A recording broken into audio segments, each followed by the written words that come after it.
Show. You can be intentional about your character. You can have money and a career. You are the hero in your story.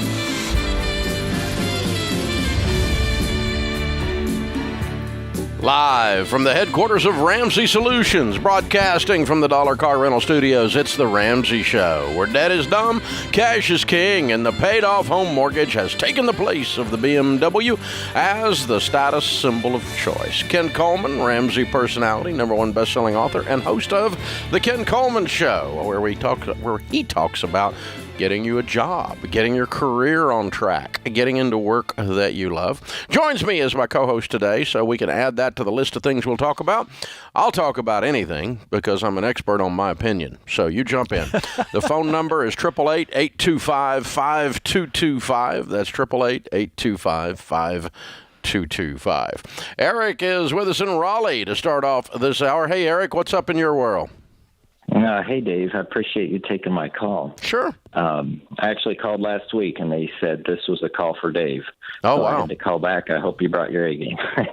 I'm sure it'll be an easy one for you. I own a business, and so I have two bank accounts. I've got my personal bank account, and that's where I keep my 3 to 6 months emergency fund. And then I've got the business bank account, and that's really where my question is how do I approach how much cash to leave in there? Is it the same 3 to 6 months? Is it all expenses? I kind of get your idea. I'm on baby step 6, so I look at this lump of money in there, and I'd like to put it on the house or do something with it, but I also want to be safe, protect the business. Yeah. Okay. Well, that's very wise.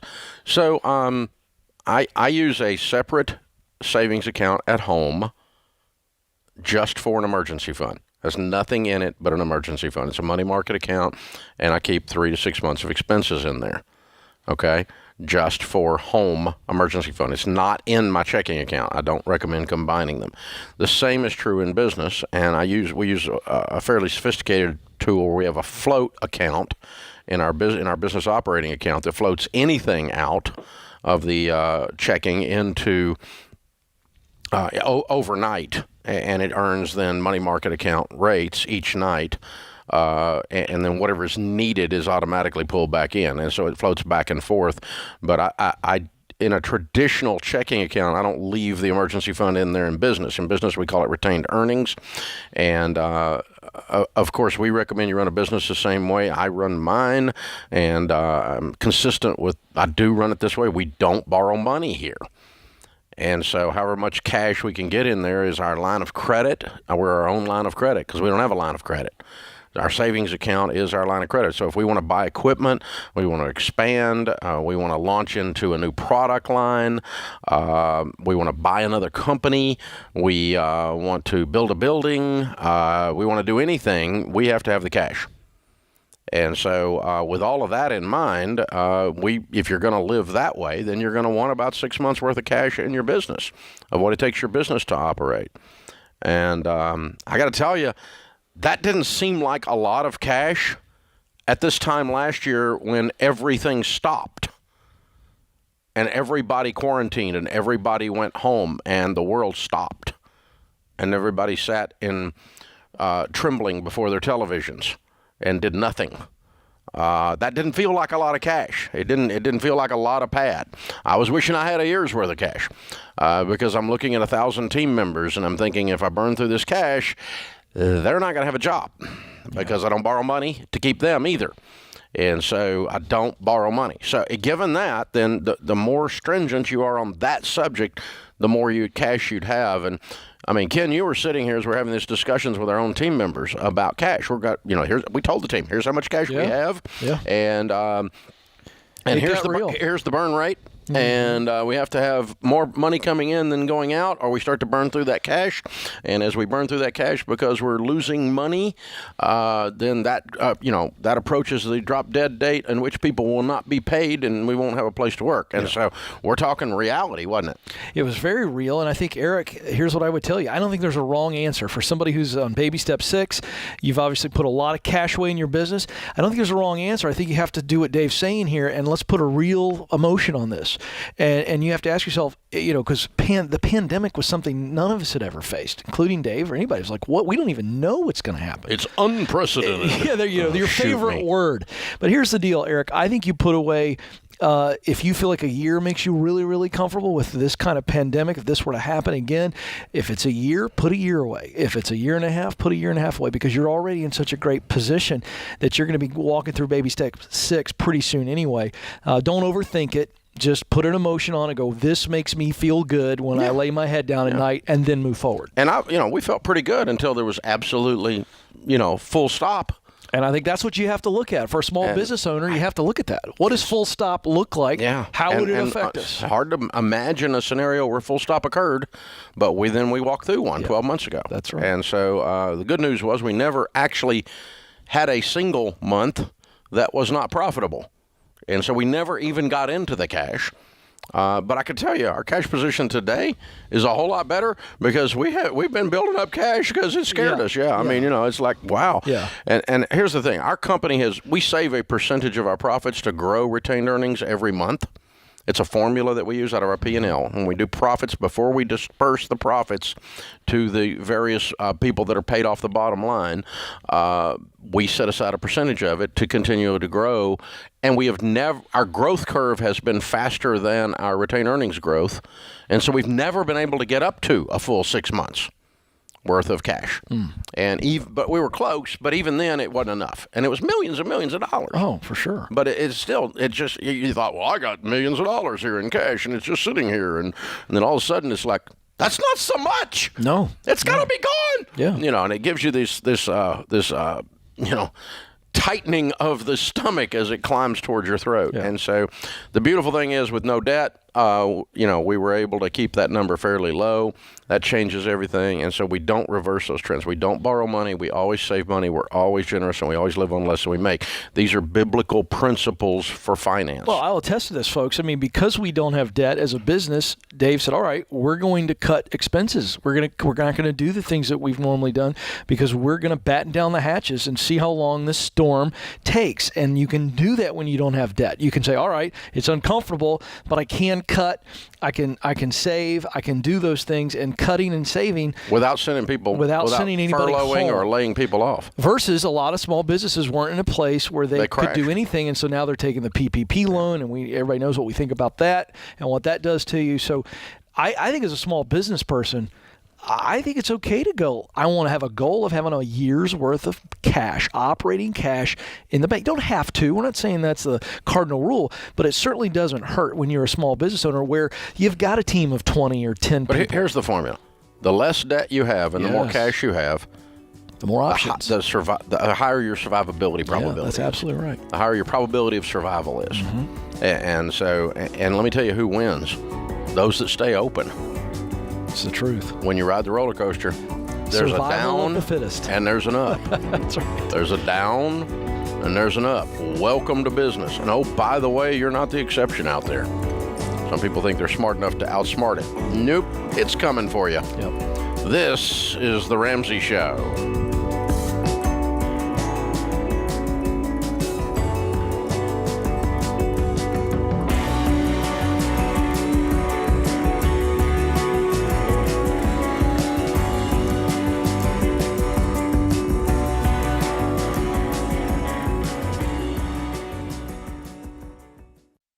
What makes our show unique is that we genuinely care about our listeners. We're intentional about choosing the best advertisers to recommend.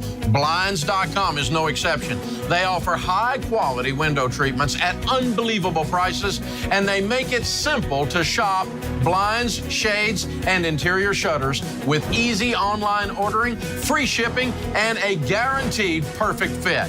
Go to Blinds.com and take advantage of this week's special savings.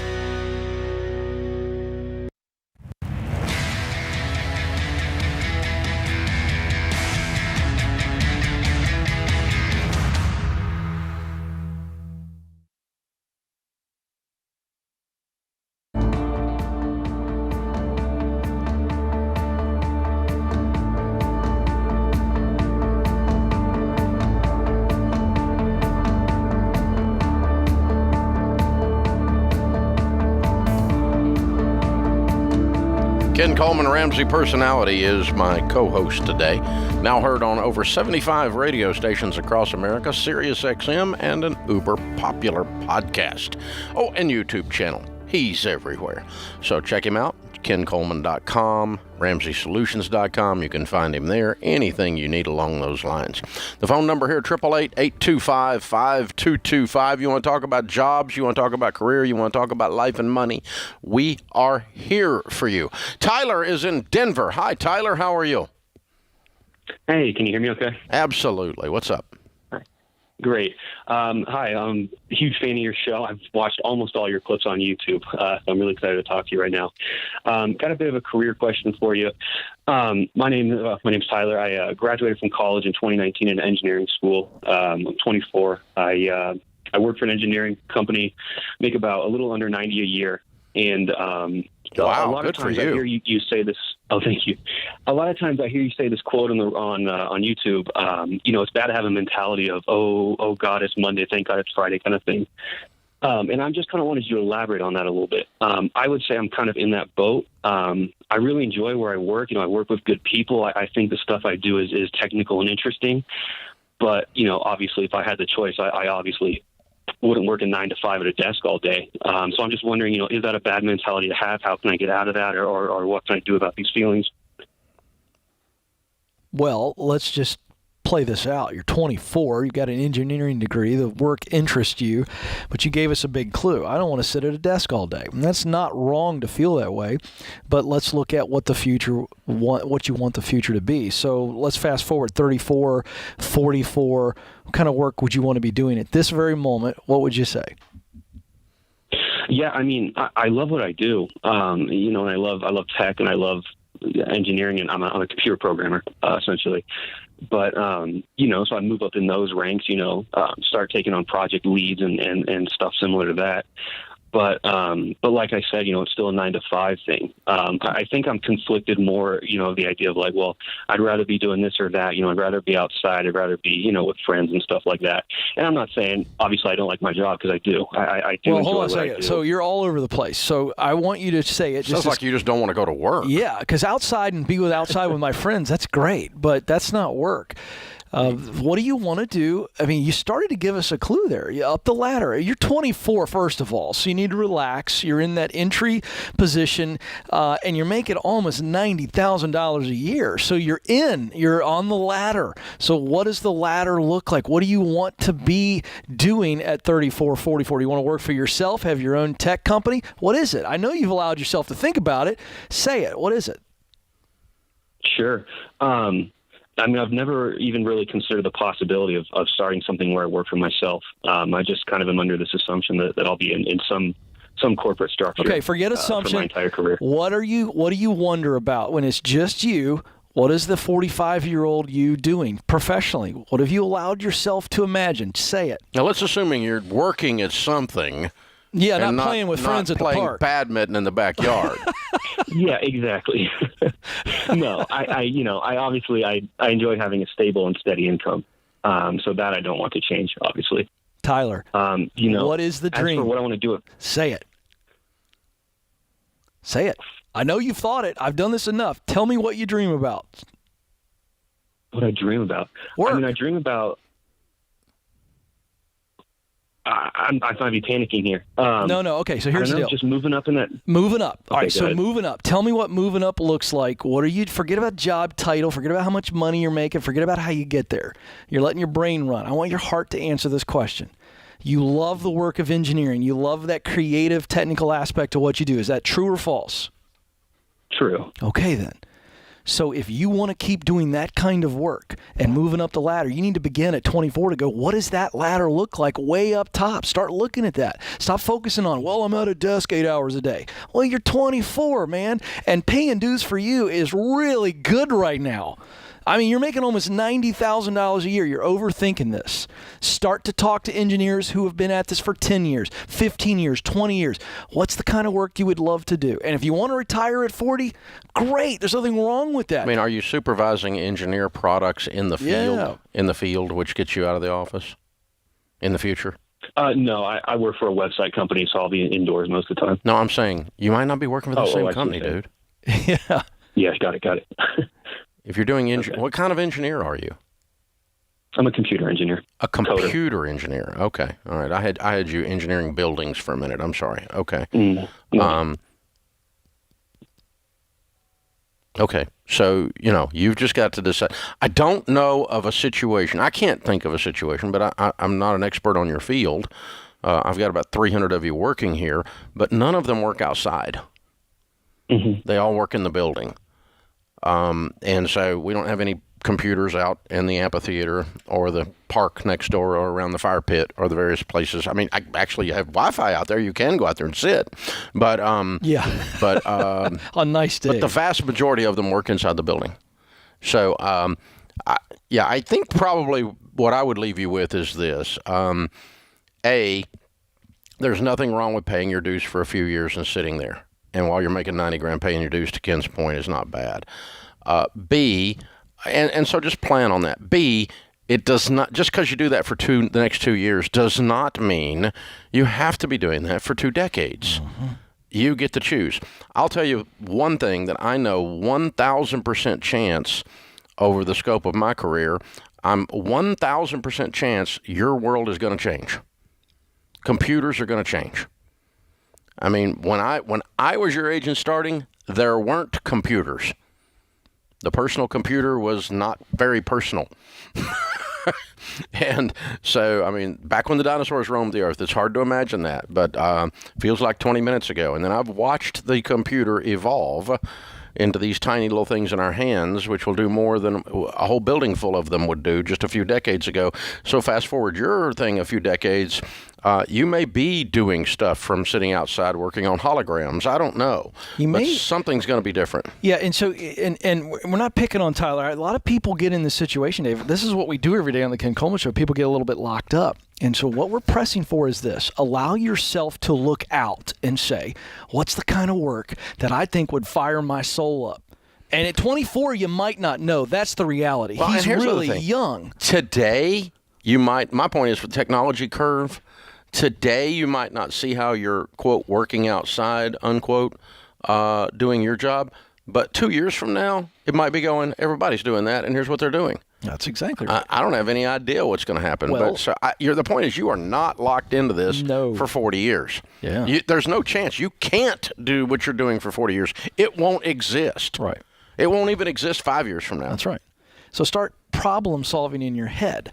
As an engineer, as a computer technology, he really enjoys the work. There are clues there. So if you want to work outside, allow your mind to wander a little bit and then go do some research. Here's what I mean. What are some problems you want to solve that are more outdoor in nature? Maybe one day you've got your own company that is where you're in the truck and you're moving around and you're going from site to site. Who knows? But you've got to start to look into that, and you don't overthink the fact that, well, I'm in this indoor job right now. And I get it. He's young. But you've got to allow yourself to explore some things and listen to those clues. If you like being outdoors a lot, all right then. Well then, how are you solving the type of problems you like to solve? And how do you take that creative solving and that technical solving ability and go, okay, how could I do it out here in this world? And again, not to pick on him, but it is a normal thing in today's world to go from high school to college, and your first job is you go to work every day and you work all day. Yeah. And that's a new emotional experience. Concept. That's exactly right. Because you've not done that. And so literally what is occurring is you're developing a work ethic that you've not had to have previously. It doesn't mean you were lazy before, but you're experiencing the emotional bending of, I've got to have the discipline to go to work and work while I'm at work from 9 to 5. And deliver results so I can keep on working. Amen. I mean, that's grown-up land right there. This is The Ramsey Show.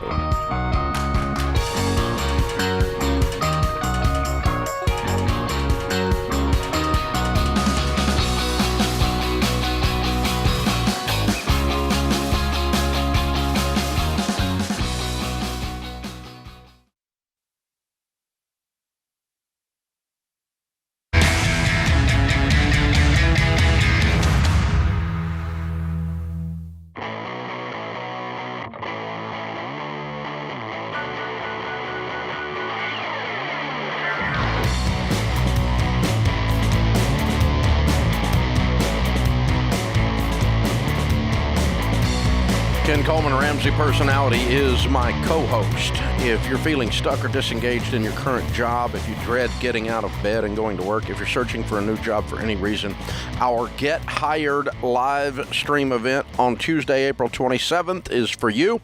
It's a one-night event, and you'll learn how to get clear on what you do best, get qualified for the job you want, and get connected to real job opportunities.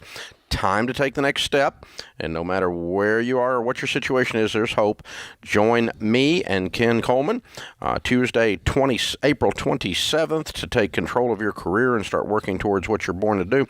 Tickets start at just $20. Text HIRED to 33789. Text HIRED to 33789. Ken, this is the second Get Hired event you've done. Yeah, we pulled one together in June of last year, just as the pandemic was really starting to rock the job market, and had a great attendance, and a lot of people helped. And here we are now, just a year outside of when things began to shut down, and we have 16 people that are unemployed for every job that is available. That's quite a juxtaposition from a year ago, where there were more jobs available in February of 2020 than there were people who are unemployed. So it is a competitive market. We got a lot of young people, as you know, Dave, coming out of college, and it's very, very competitive. A lot of people who want to switch, and it's going to be a great night. I should mention, too, there's a lot of migration from state to state. Yeah, so we're going to have a live crowd, limited live crowd, but we're excited about that. We love talking to humans face to face. So if you're in driving distance of the Nashville area,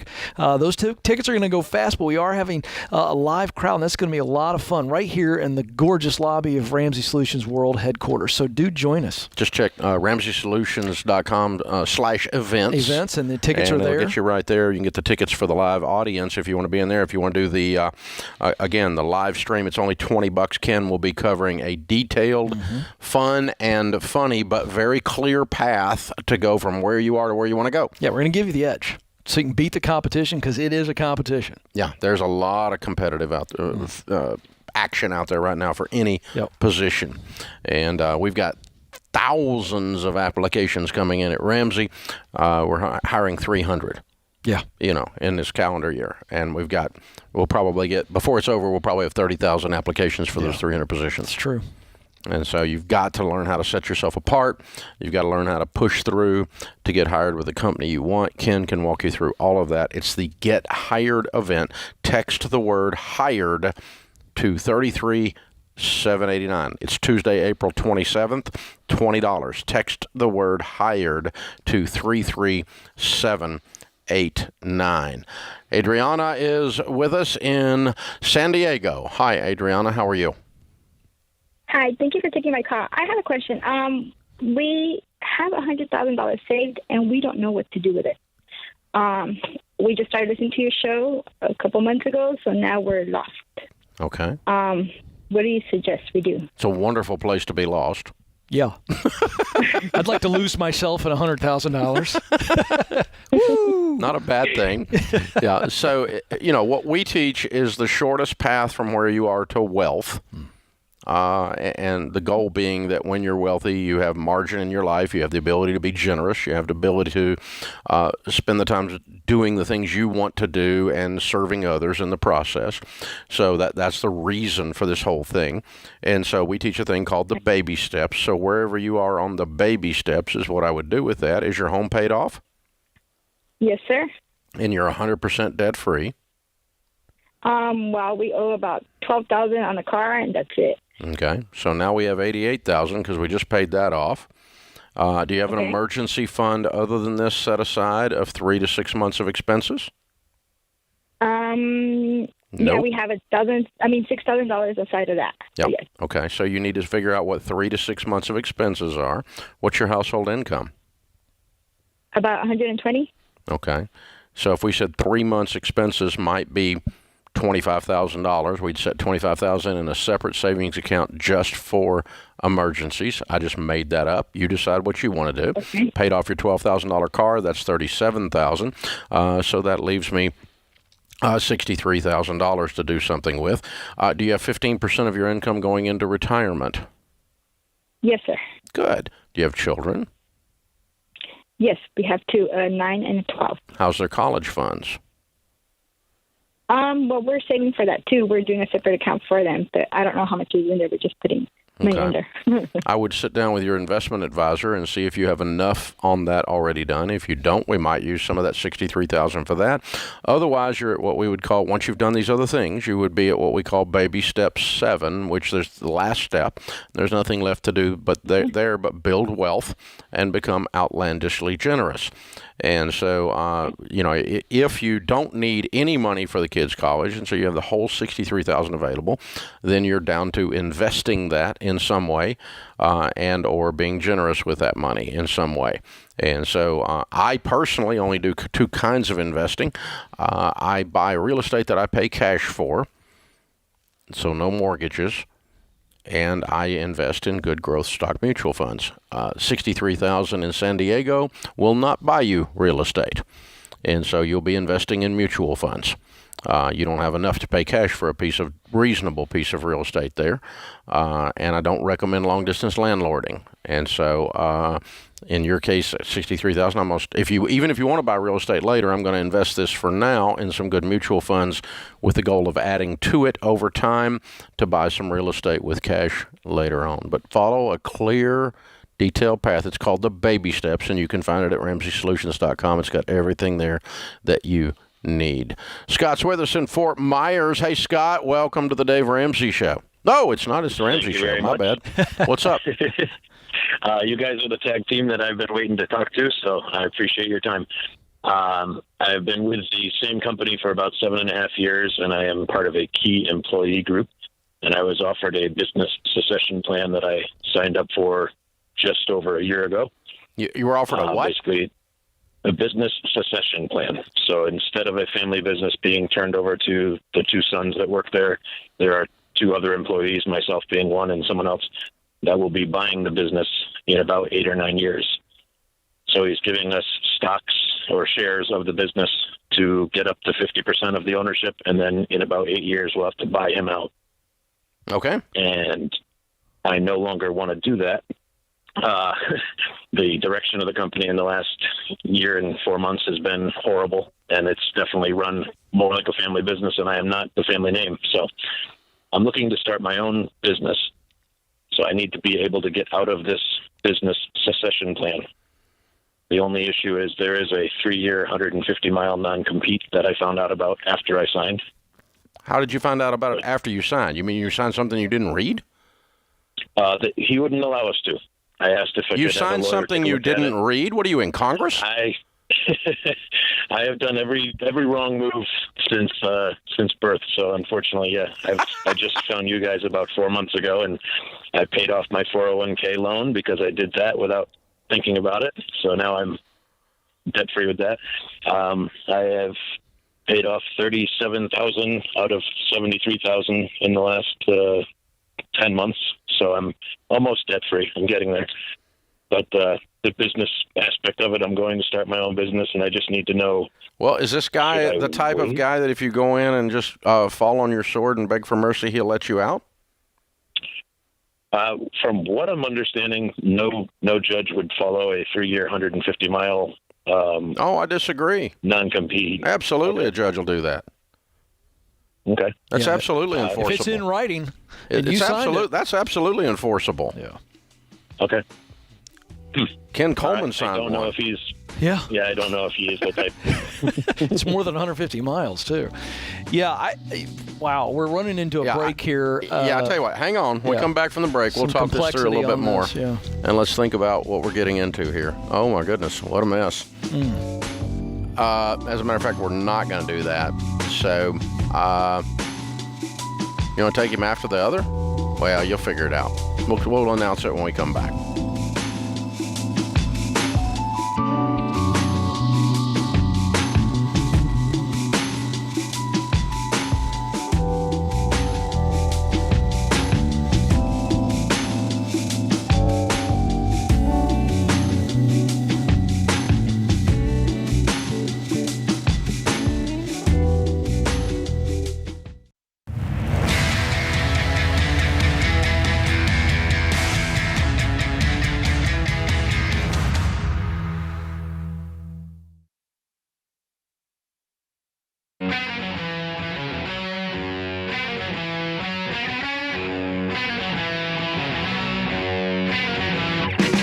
right, Ken. So Scott in Fort Myers signed a succession contract that included a non-compete for 3 years and 150 miles away. He wants to leave that and not do it and open a business that would violate that non-compete. Right quick, before we do the debt-free scream, what do we tell him? I think he's got to go in and beg the mercy of the owner and say, here's why, take the high road, and the direction has changed for me. And because you didn't allow us to read this, I didn't know about this, and I don't want to burn the bridge. I don't want to blow it up. I want to go and live my life. Can we come up with a gentleman's agreement and tear the agreement up? If he doesn't do that, you can consult a lawyer, but you signed something that's in writing, so you got to talk to a lawyer. Yeah, and I don't know about Florida law, but I do know about Tennessee law. It's completely enforceable. Yeah, it's in concrete. And so then the third thing is you may have to day job this. I appreciate the fact you want to go start a business, but I'm guessing at the level that you are in, as you describe, you're making good money. I'm always skeptical of somebody saying, I'm just going to go start a business and I'm going to be able to take care of my family and my finances. If you can do that and you can do it for 151 miles away or whatever the deal is, great. I'd be very, very careful about putting all your eggs in starting a new company basket. That makes me nervous. You're either starting a day job and riding your 3 years out, or you're moving outside. Or number three, you're starting a different field. That's right. To open a business that is not violating the non-compete. Mm-hmm. I don't think you're going to beat this non-compete. You could try, and you can ask for mercy, and you can ask an attorney if you want to get in a fight. But that's just my opinion. And again, I'm just a business guy. I do not have a law degree. So you'd have to check with someone that does in the Florida market. In the lobby of Ramsey Solutions on the debt-free stage, Corey and Elise are with us. Is it Elise? Yes, it is. How are you guys? We're great. How are you, Dave and Welcome. Ken? Where are you guys from? We're from Cincinnati, Ohio. Congratulations. You're debt-free. How much have you paid off? We paid off $136,026. Good for you. How long did this take? About 3.5 years. All right, I love it. And your range of income during that time? Started out right at about $82,000, and we're ended at about $150,000. Whoa, wow, excellent. So what do you guys do for a living? So I'm a senior digital program manager for a really big global manufacturing company. Mm-hmm. And I'm a personal training manager for a big global gym. So. Wow, lots of big global things happening. Very cool. What kind of debt was this $136,000? A mixture. Yeah, so over 100,000 of it was student loans, obviously. So big Sally Mae, and then the rest was a lot of ankle biters between small cars, consumer debt, credit cards. We also had 2 kids in this time frame too, so it was paying off the medical debt. Yep. So you're kind of normal. Kind of normal. Very normal. Just bopping along. Yep. What happened 3.5 years ago? What was your wake-up call? Well, I actually grew up listening to you talk. My mom went through her journey. It turned into her own journey eventually, but she started with your plan. So when I married him, he's my nerd, but he's also the spender. So when we started working, when I was working while he was finishing school, he was starting to buy a lot of big ticket items, like thousands of dollars worth of things that we could not afford. So it was talking to him and saying, hey, we should look into Dave Ramsey. He has a great program. And he was like, no, I got this. And then he got bored on a flight one day and it was delayed, I think. So he's like, I'll check it out. He ended up binging your podcast, catching like almost all the way up. And he was like, yeah, we're doing this plan. So he got back and we set it up. And my mom bought us Financial Peace because, again, she went through it. Oh, wow. And so we started there. And then every single app, everything that you have promoted, he has set up, he has walked through. And we've just been going forth ever since because we knew where we wanted to be. Game on. Yeah. Game on. Something about staring at the face of the $136,000. I mean, I always knew that the goal was to pay off the debt and as fast as possible. That was something I always grew up with, but it wasn't your plan. And so it wasn't until I went and faced all the numbers and added everything up that I was like, it was just this mountain staring at us. And I was like, I can't do this by myself anymore. And we need to figure something out. Do you remember the conversation in your head when you listened to the first minutes of a podcast, of one of our podcasts, and something happened and you started going, okay, I want to learn a little bit more. Okay, I want to learn a little bit more. Oh God, I got to do this. I mean, tell me kind of how that worked. Yeah. So for me, it was just thinking about, it was always day to day. It was, how do I get to the next day? How do I get to the next day? And something in the first podcast that you spoke to me was really focusing on kind of the future and the why. And when you started talking about retirement and kids' college and trying to change your family tree, that was what kind of changed me, and realized that I need to stop looking at tomorrow and I need to start looking at, the next 10, 15, 20, 40 years from now. Yeah, we want to make sure that we break the mold, we break the chain from where we've grown up, where our parents have grown up, and that we set our kids up for a much better future than we originally had thought. Yeah. So here's what I want to ask, because people get this. They listen, and the baby steps make so much sense. There's really no denying them. Mm-hmm. Yeah. But there's a difference between I see how that works to I believe I need to do that. There's an emotional trigger. I'm just curious. You're the guy that buying the big toys. She kind of ratted you out there, and I saw you smile. You like the big toys to big sacrifices. Yep. What did you got? What was the emotional change to where you guys said, all right, we're all in on this? I think it was realizing that I could get much bigger toys after everything's paid off. That you know works. what I mean? That works. I like it. I like it. There's I'm a gonna live like reward. no one else, so later I can live and give like no one else. That's cool. very cool. And he literally spent one of the sessions watching Financial Peace, because you talk about beans and rice and beans. He literally made rice and beans and was watching one of the videos from Financial Peace, because he's like, I got to do what Dave says. I got to live like no one else so I can live like no one else. I said, that does We'll not never do mean that literal rice and beans. So I saw you win. We can do more than that. Did you put a little spice in them? Did you try to make them taste better? No, not by much, I don't think. He's like, I got to do what Dave says. I got to get there. We got to get there so fast. And he hit it hard, and it was truly a big change. It hit him hard. You keep talking about him hitting it hard. Were you on board? Were you doing with him on this? I was the one that first brought it up. I know. I heard that part. But yeah. then it sounded like he turned, like the tables turned a little bit. No. Okay, so you guys were working together in sync. Yes, it was because I'm the saver and I'm the free spirit. So all you're saying is it was easy for you. It was just kind Easier. of like, yes, it made sense. It was logical to me when my mom first started going through it. So that's why I had mentioned it to him. It was just making sure he saw the same logic, that we were both on the same page with that. And then it was from that point on, keeping him calmer about it, because like I said, he's sitting there eating rice and beans and I'm saying, honey, we can go buy a little bit more from the grocery store.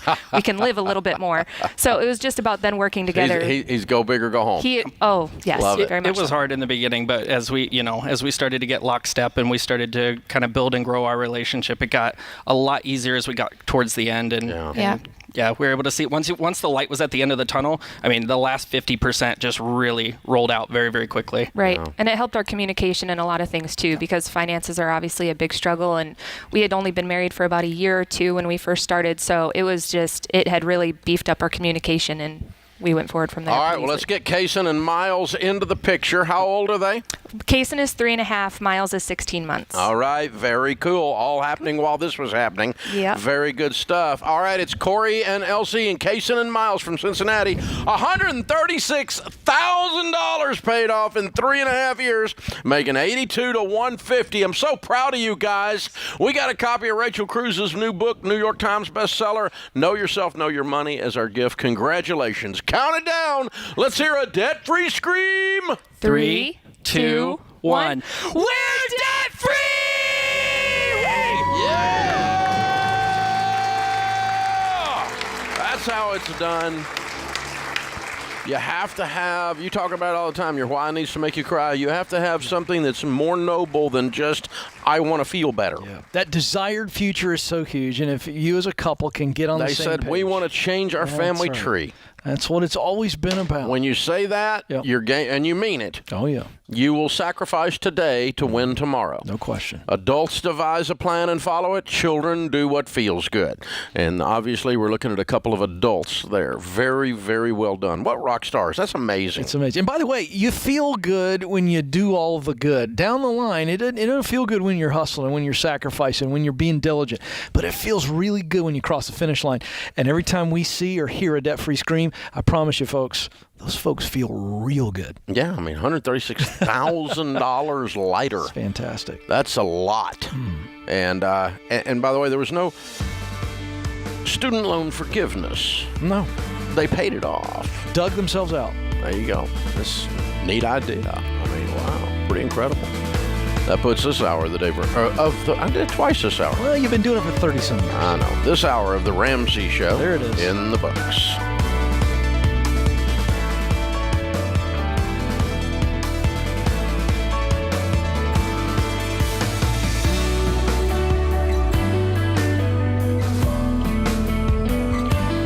a friend or family member that needs a daily dose of Ramsey advice in their life? Let them know about the Ramsey Call of the Day podcast. It's a quick hit of advice about life and money in under 10 minutes.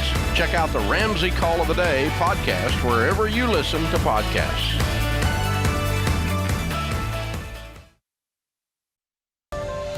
This is The Ramsey Show. You can be intentional about your character. You can have money and a career.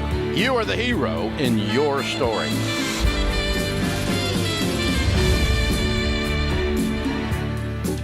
Live from the headquarters of Ramsey Solutions, broadcasting from the Dollar Car Rental Studios, it's The Ramsey Show, where debt is dumb, cash is king, and the paid-off home mortgage has taken the place of the BMW as the status symbol of choice.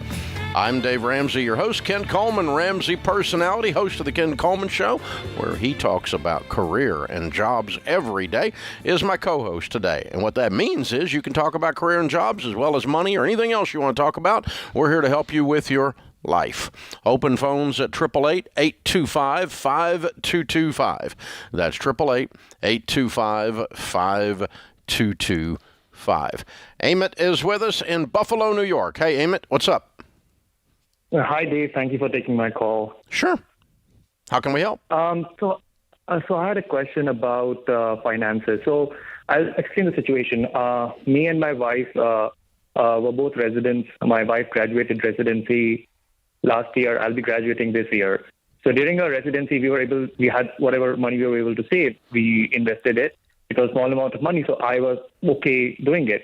But with my wife getting a new job and me graduating and soon to get a new job, the amount of salary we have, I find it difficult handling that much amount of money.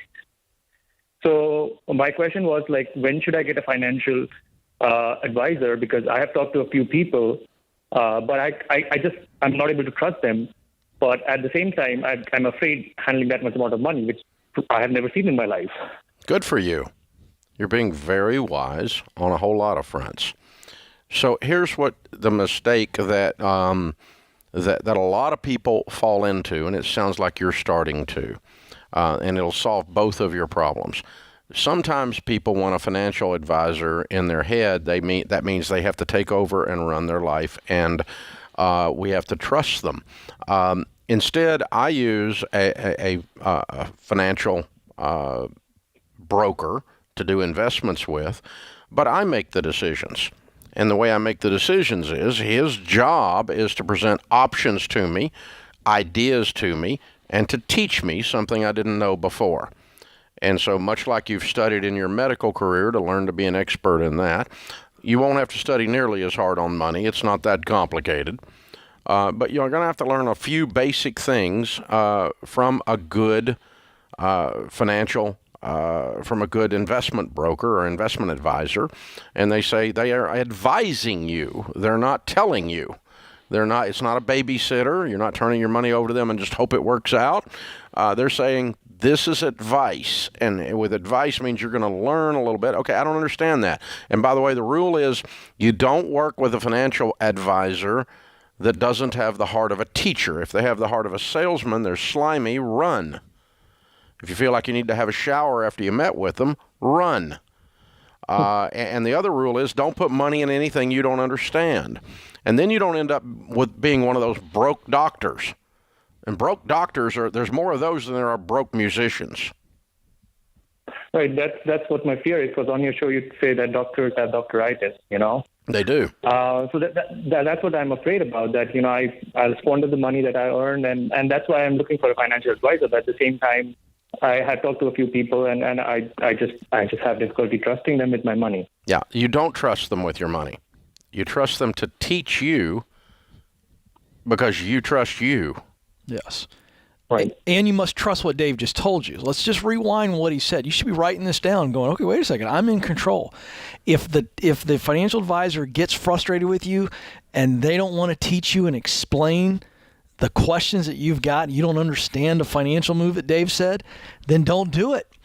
and you get to interview several people. You need to be meeting with some SmartVestor pros. Yeah, click RamseySolutions.com. Click SmartVestor at RamseySolutions.com, and that'll help you line up with someone that has the heart of a teacher. Yeah. Now, here's the other thing.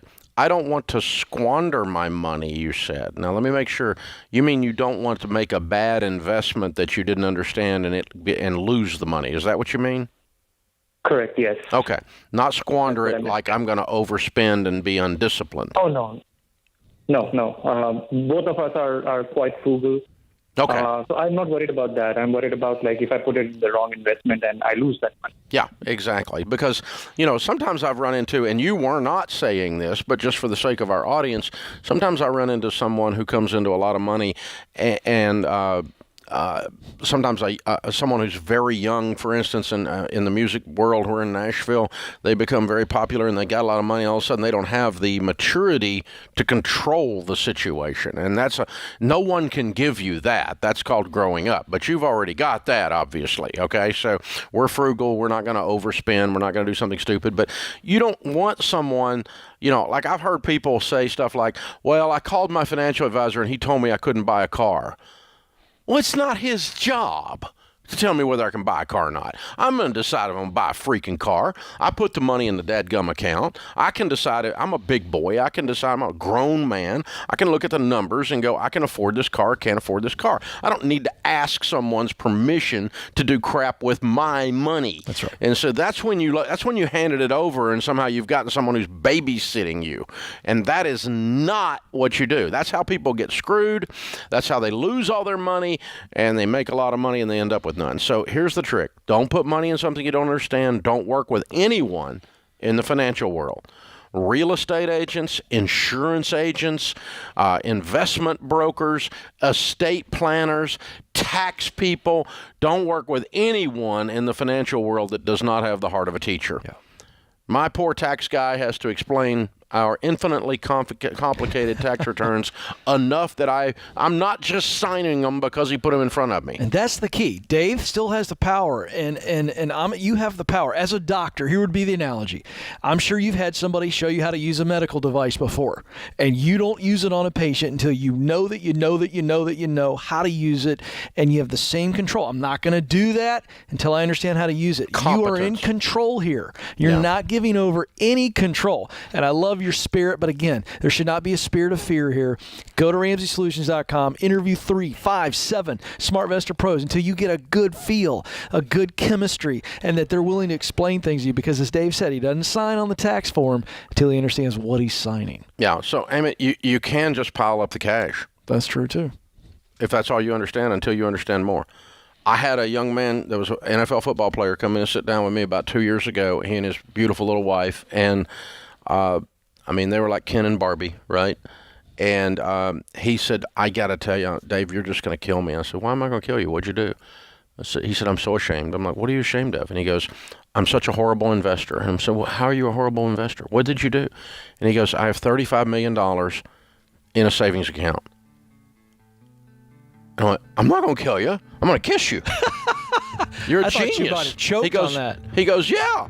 Well, I could have invested it. And I went, yeah, you probably should have invested it, but guess what you didn't do? You didn't freaking lose it. Yeah, you got $35 million in the bank. You didn't lose it. Yeah. In the NFL, wow. That's called touchdown. Right. Unbelievable, baby. Now we can teach you a little bit about investing and wade out into the shallow end of the pool and learn to swim into the deep end. It'll be all right. Yep. That's a good starting point, son. We're going to be okay. Yep. All right, goodness gracious. This is The Ramsey Show.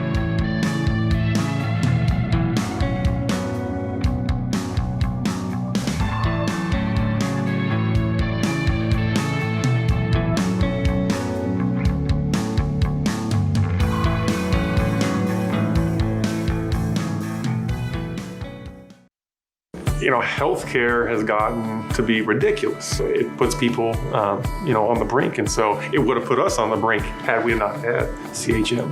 CHM saved our life, saved our financial lives. Christian Healthcare Ministries, or CHM, is not health insurance, but it is a budget-friendly option and the original health cost-sharing ministry for Christians. Get started today and check us out at chministries.org/budget.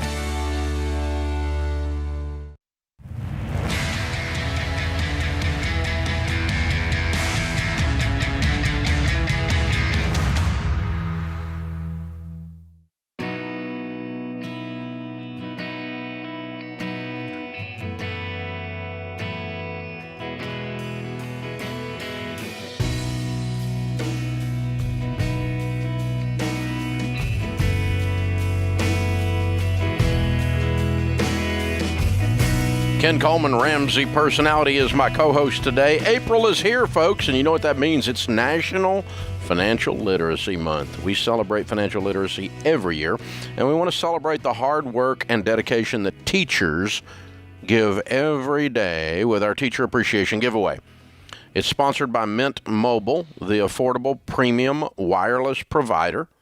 Teachers can enter to win some amazing prizes like $5,000 cash to use however they like. And you can go to daveramsey.com/teacher to enter. There is, of course, no purchase necessary. If you're not a teacher, share it with a teacher you know. RamseySolutions.com/teacher.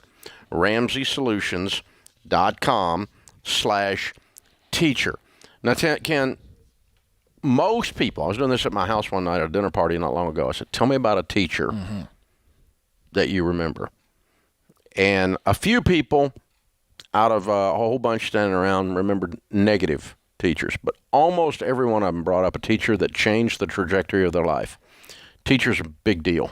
Big deal. Joy Bryant, my high school speech teacher, probably outside of my parents, had the biggest impact on me. And write about it in my first book, One Question. You can get it at RamseySolutions.com. Yeah. But I write about that, and she, to this day, taught me a very important lesson. And speaking of great teachers, we've got one from North High School in Dillsburg, Pennsylvania. Shannon Trossel is with us. Hey, Shannon, how are you? Hi, Dave. I'm good. How are you? Good. Is Trossel correct? Did I pronounce that correctly?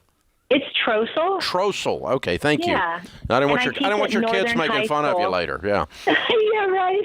Yeah. Hey, I better get it right because it's my fault. Okay, cool. No. So tell us what's going on with you. So I've been teaching personal finance now for 7 years, and we started out with less than 50 students in the class, and now we're up to over 200. Wow. Yeah, it's really great, and it's grown so much. A few years ago, I petitioned our school board to make this course a graduation requirement, and now it is. Wow, look at you. Wow. Yeah. So Foundations in Personal Finance, our curriculum, you've been teaching it for 7 years, and it's grown to 200 students. Now, did it grow to 200 students because it became popular or because it became mandatory? Well, it only just became mandatory. It grew because of its popularity. Parents and community members saw the value in this course, and, you know, students were talking with their friends, and, hey, you got to take this class, and it's really snowballed. It's great. Yeah, and guess what? You're one of those teachers that we were just talking about. That's how, I mean, because let me tell you, you can take our wonderful curriculum and screw it up if you mail it in. You don't mail it in, girl. You bring it. You bring it in the classroom. You bring it all the way to the school board. The parents know about you. The students know about you. You're one of the teachers they want to go to your class. I know that. That's why it grew, right? Yeah, that's right, Dave. I appreciate that. Yeah. Look at you. How long have you been teaching? 17 years. Wow. We really appreciate you. What are you seeing the kids getting most out of Foundations in Personal Finance, our curriculum? I think the thing that's the most important is I do what I'm asking them to do. My husband and I have gone through financial peace years ago, and when the opportunity came to teach a course in personal finance, I volunteered immediately. I knew exactly what I wanted to teach and exactly the program I wanted to use, and that was yours. Wow. And I have a personal connection to the course and to the material. So when I'm teaching it to my students, everything I'm telling them is fact. Like, this is what I did. Here's how you can do it. And the questions they ask me are more personal, but I'm giving them information and, you know, tips and tricks that I know have worked because I do what I'm asking them to do. No, that's everything. So what subject out of the curriculum do you think resonates the most with them on average? Boy, that's a great question. I think the one on income and careers, where we write out resumes and we practice interview skills. we have such a great connection with our community that I reach out to several different community business leaders in our area. They volunteer their time and they come in and we do mock interviews with our students. And it's really neat. The kids dress the part. The guys come in suits and ties. The ladies come in, looking on 10. It looks great. And then I had one student actually about 3 years ago with his mock interview. It turned into the real deal. And by the end of the interview, I kept thinking, why is this taking so long? So I stepped in the room to check out what was going on. And they're shaking hands, agreeing on a starting salary. I'm like, what? So a senior in high school has a full-time job as soon as he graduates. He's been working there for 3 years. That's what it's about. That's what it's about. It. So let me ask you, do you remember the job? What kind of business or industry did this kid go into? Yeah, it was. He was working for a general contractor in construction. Oh wow! See, that's the trades. Electrical specifically. Yes. Yeah. Yes. That's fabulous. That is a great story. I wanted to ask. That's a great professional story. I was just curious. In the 7 years you've been teaching foundations in personal finance, is there a story, whether it happened recently or they came back later, and it's a real testimony to them doing what you taught them? Absolutely. I could give you lists. I'm sure. I got an email probably right around Christmas from a student who just thanked me for, he took the class, but he even said in his email, I took it, but it was like, oh, I heard it. But the one thing I like about the course that we do is they get to take their textbook with them. So he was telling me in his email, I pulled out my book. And I was flipping through and I'm looking for the section on, Roth IRAs and investing. And he got a new job and he was like, I want to do this right, and started his retirement savings from day one because of the information he had in his hand. That is so cool. He's going to be so wealthy all because of you. That is so well done. Yeah. Well, Shannon Drossel in Pennsylvania at North High School, we salute you as one of those teachers that thousands and thousands of people like you all across America that change people's lives, and we honor you. And it is Financial Literacy Month, and we are honoring teachers with a $5,000 cash giveaway. No purchase necessary. If you're a teacher, just go to RamseySolutions.com/teacher and sign up. We want you to be in the drawing for that. We want to say thank you. We want to salute you. And there's lots and lots of Shannons out there. Yeah. Instructing, all because they want to impact the lives of young people. And I got to say, beyond just what she's done in the classroom and impacting these young people, to go to the school board, which, as you know, local politics is about as tough as it gets in politics. And for her to take that to the school board, and sometimes that's a tough proposition, and kudos to the school board to say, you know what, this is the kind of stuff that really is going to have an impact long beyond the high school diploma. Good on the leadership there. Yes. And the principal and the administration. Yeah, and since we teach kids to not borrow money, I'm sure that's popular with the local banker. That's what I'm getting at. Yeah, there's always some politics, Plus, there's that Dave Ramsey guy. He's a controversial dude. He's a cult leader and leading these kids astray. You never know, man. That guy, he's a rough old boy. Yeah. So that's fun. Way to go, Shannon. Thank you so much. Now, 48% of the high schools in America are teaching. Wow. And we've taught millions and millions and millions of students with personal foundations in personal finance, our high school curriculum. And so that means half the high schools in America don't have it still. We got more work to do. Yeah. Help us. So some of you guys, if you're a teacher, you're an administrator out there, get in touch with us. We'll help you get the curriculum into your school and get it done, because I love having these people on the debt-free stage that say, when I was in high school, I went through your stuff, and when I got out of college, I thought, I better do that stuff, and here I am doing my debt-free scream. So there you go. This is The Ramsey Show.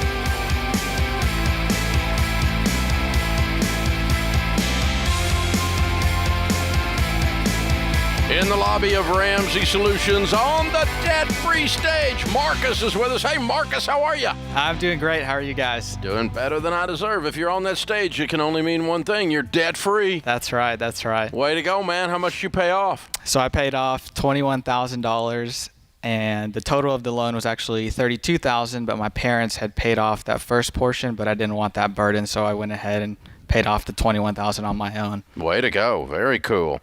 And how long did this take you? It took about 10 months. 10 months. And your range of income during that time? So I was a full-time college student, and I got a job at a coffee shop, and I was making $8 an hour plus tips. But I was also running my own kind of part-time business. I do wedding videos, any kind of marketing, photos and stuff. And so I was finding anything that I could do to just make money and put it towards the debt. So how were your living expenses taken care of? So I was actually really blessed. My aunt on my mom's side lives in Corpus Christi as well, and she let me live with her for free for the entirety of my college. Wow! And so it was a really sweet deal. I had my own room. So you just had to make $2,000 or $3,000 a month, and you could throw it at this and be done in 10 months. Exactly. Wow! Yep. Good for you, man. Way to go. And so is that about what you made during that 10 months? About $25,000 or so? I would estimate I made a little around 30. Okay. All right. Very good, man. Congratulations. How old are you? I'm 21. Wow. Have you graduated? I did. I graduated in December. With a degree in what? Communication. Way to go, man. Yeah. And Corpus Christi, so which school? Texas A&M Corpus Christi. Go Islanders. Got to give a shout out. All right. Very cool. That's good, man. Way to go. And that is a reasonably priced tuition, I bet. Yeah, and it was really helpful not living on campus or in housing and not having to pay an extra $8,000 a year or a semester. Yeah, $8,000 helpful. Yeah, that's awesome, man. Congratulations. So have you landed the big job? Yeah, with myself. There we go. So I run my own business down in Corpus. Cool. Doing photography and weddings? Yep, photo and video. All right. And the communications degree helped you probably got some skills doing that, didn't you? Yes, yeah. And so it's kind of funny. I have a degree sitting in my living room, and I work for myself. So it's hilarious. I love it. Way to go. Probably going to make more money than you've ever seen. That's the hope. Well done. And actually, people are starting to get married again, so they might let you take a picture of it. Yeah. Yep. So good for you, man. Congratulations. So what put you on this journey 10 months ago? So I went without a car for my freshman year of college, and my aunt is a police officer, and she drove a unit all day. And so I would drive her to work, and she would let me use her car throughout the day. So I would drop her off and pick her up. That was the deal, and then I could use the car whenever. And then going into my sophomore year, my parents helped me finance a brand new car, $32,000, a 2019 and 2018. At the time, I knew absolutely nothing about money, and so neither did they. Yeah, and so I was just happy that I got a car. And I wasn't thinking about it. We had a $535 car payment. Whoa. And they were making it. And so to me, it was in my name, but they were making the payment. And so then a couple months later, I was kind of just sitting around thinking, I really don't know anything about money. I'm a sophomore in college, and I didn't learn anything in high school about money. I learned what slope-intercept form is, but I don't know how to pay taxes. I don't know how to write a check. Come on. And so I got the Pythagorean theorem down, but I can't balance a checkbook. Right. Exactly. And so I figured I should probably learn a little something about money now that I'm, in college. And so I looked up finance podcasts. This guy named Dave Ramsey popped up. So I listened to it. I listened to the first episode, about 40 minutes, and I was hooked. And as soon as I heard you mention something about car loans, I said, what have I done? And so that really just lit a fire. And then I kind of did Dave-ish for a little while. And then my senior year, I set a goal in February of last year to pay off the entirety of my debt, which was the remainder on the car, the $21,000. Wanted to pay it off before I graduated because I went to school paid for, took out no loans. I got grants, scholarships, lived with my aunt, and then anything out of you were smart all the way until you did a $35,000, $32,000 car, yeah. Yeah, and so it was anything out of pocket I paid. I was paying about $800 a semester just out of my own pocket to not take out loans, and it was definitely worth it. And so I paid off the car the day before I graduated college last December. Wow! So, yeah. That's fun. It was really fun. That's man, that's like a rim shot, like right, I love it. Good for you, man. Congratulations. How's it feel? It feels awesome. It's so nice, man. You ever go back in debt? Absolutely not. You're done. I'm done. Forever. Cool. Well, your aunt gave you a wonderful gift. She did. I'm so thankful. So Yeah, I know when she sees this, just, hey, no, I'm so thankful for you guys. Yeah, that's pretty incredible. Very well done. Who was your biggest cheerleader during this 10 months? I would say my closest friends were my biggest cheerleaders. My parents, of course, too. Mm-hmm. I got two of them sitting right here. Oh, cool. I had a little chart, a little paid off debt chart that I would color in blue and green, the colors of my school. Yeah. And every time they were little increments of $200. Mm-hmm. So every time I got $200, $400, just mark one off. And I would just be so excited, like, hey, I'm this much closer. Just that visual representation of I'm this close to paying it off. And so it was such a blast. I have another friend at the church we go to. Her name's Amanda. And she's actually debt free. She's working on paying off her house. Oh, wow. And so anytime it was really cool because it was like, hey, I just paid off $400 more. And so I would show her, and it was just an awesome time. Very cool. Well, congratulations. All right, when people ask, how'd you do that? How do you pay off debt? What do you tell them the secret is? A lot of self-discipline. I think so. I think my self-discipline is really strong. Yeah. Going after those 10 months, don't be afraid to say no. And if you look at it this way, you're saying no now to say yes forever. Right. And so I love very good line. I love taking people out to eat lunch and, just, hey, let me take you to lunch and let's hang out.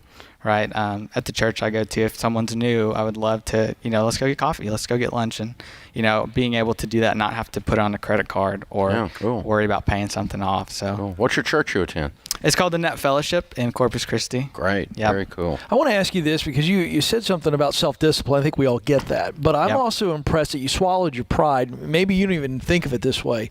But for a young college guy to live with his aunt, right? College, for some people, I want to get out on my own. I want to live with roommates. I want to do the whole college life. And this was not just a sacrifice financially and hard work. You also said, I want to live with my aunt. What would you say to a young person who's going, man, I want to do all the things? Was college less for you? Are you any less excited because of that?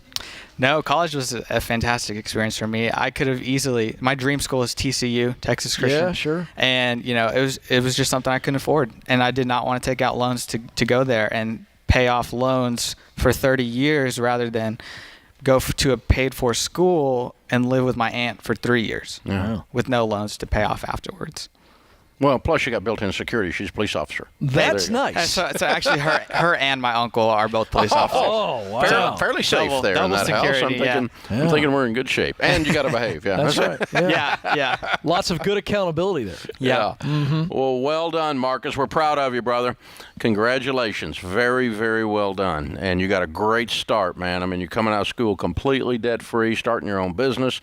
Everything sounds bright and rosy. We just need shades, man, for your future. Life is good. Yeah. So well done. Marcus from Corpus Christi, Texas. We got a copy of Rachel Cruz's latest New York Times bestseller for you, Know Yourself, Know Your Money. $21,000 paid off in 10 months, making $30,000 during that time. Count it down. Let's hear a debt-free scream. Quick shout out real quick. I know we don't have much time. Will Choi, Tim Stowe, Josh Gavin, Cece and April. We're going on a helicopter tour tonight. I told them we have a surprise, and I would tell them on the show. Helicopter tour of downtown Nashville, paid for in cash. 3, 2, 1. I'm debt free.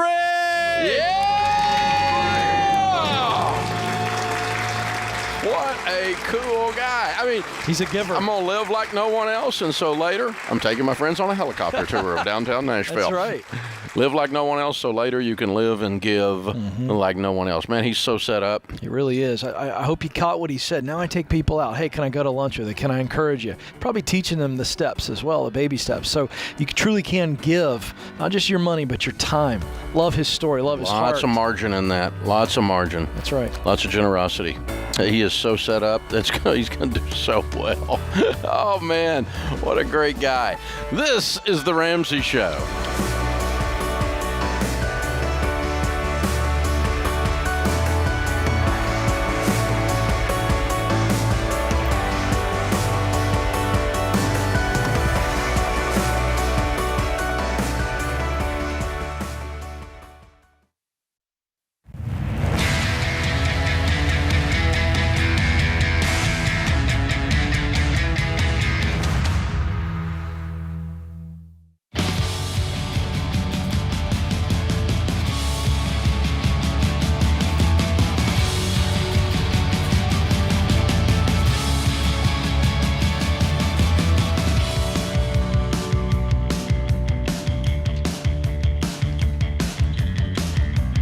Ken Coleman, Ramsey Personality, is my co-host today. Our question of the day comes from Blinds.com. They have a 100% satisfaction guarantee. That means even if you mismeasure, you screw up, you pick the wrong color, they'll remake the window blinds for free. You get free samples, free shipping, and new promos all the time to save even more.